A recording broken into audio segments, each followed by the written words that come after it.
Hi guys, so James O'Brien asked a very interesting question on Twitter on Sunday. What happens to the jobs that are being done by people tempted into the haulage industry? Okay, there are a few things to say about this. So this has been the Brexiteer or government response to the heavy goods vehicle driver shortage. Just let the industry pay higher wages and this will sort itself out. Britain is looking at 100,000 driver shortage. This is an unbelievable amount of positions to fill. But let's be honest here, the goal will never be to fill all those vacancies. Probably not even half of them. But let's say for the sake of argument, the Brexiteer government want to hire 50,000 drivers. There are a number of stumbling blocks even if we ignore the obvious ones like the lack of testing centre availability, cost and time. The point raised by James is a valid one. What happens to the jobs that are vacated by people who join the haulage industry? In order to drive a heavy goods vehicle, you need the experience and the certification. That will mean the first people to jump ship will be those who are already qualified. One of my subscribers informed me that he was inundated with offers to drive a truck even though he's 72 years old. I've seen reports of how town councils are struggling at the moment to have bins collected because bin lorry drivers are finding it much more lucrative to drive a heavy goods vehicle. Then of course there's the issue of workers giving up their jobs which are unrelated to logistics and moving into it for the money. This will of course create shortages in other industries too. The shortage is also putting massive stress on drivers already in the industry, with some working 70 hours plus a week.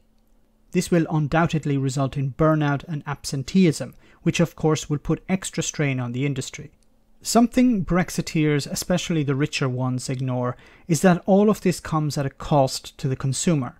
If logistics companies have to pay drivers more, then this means that they will pass on that cost to the supermarket, which will in turn pass it on to the consumer, the poor and the working class getting hit by Brexit once again.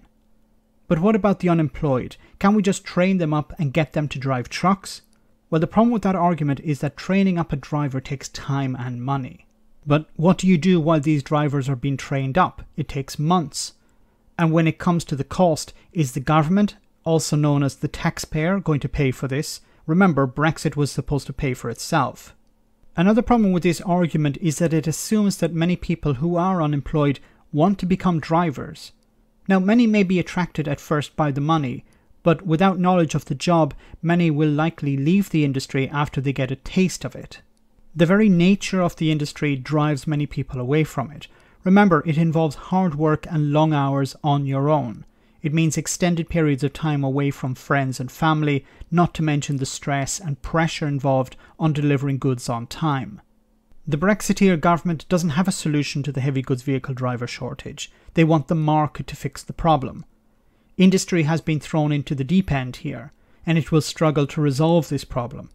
But taking staff from one industry to satisfy a shortage in another is a recipe for disaster. Like exporters, fishermen and farmers, the haulage industry is finding out that it's on its own. Let me know in the comment section, guys, what you think about all of this. As always, your comments are greatly appreciated. Thanks a lot.